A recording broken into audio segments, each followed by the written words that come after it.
Kenya's production of grains may not be sufficient this year, hence prices may revert to the level at which they were last year. If the rains do not descend as hoped, this may be the case, according to the East African Grain Council's Executive Director, Gerald Masila. He was speaking at the launch of the East African Grain Institute, EAGI, which is expected to train, mentor, and provide technical and other agribusiness training and capacity building to key stakeholders in the grain value chain.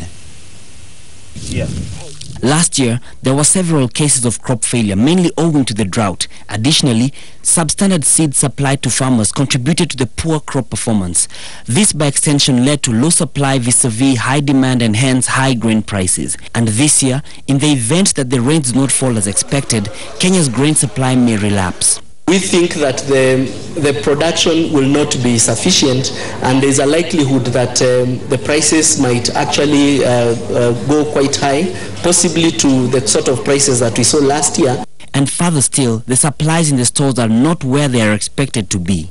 For example, the stocks that were bought by the NCPB, I think the last report we got, they have something like less than 500,000 bags bought in the last season, compared to a food reserve requirement of 6 million bags. Even with this scenario, the production level is still challenged as farmers are unable to plant because of the shortage of fertilizer.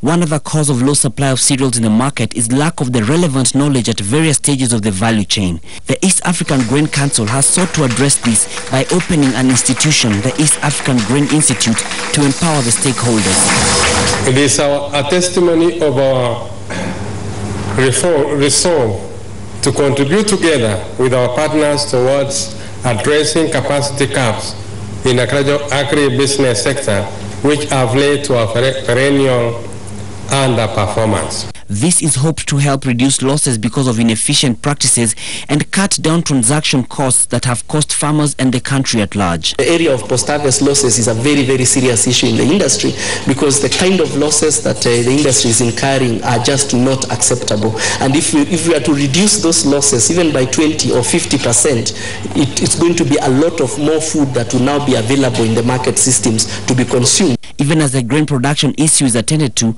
the government is working on a one-stop border post at various border points to enable ease of movement of goods and persons within the region. Dan Mwangi.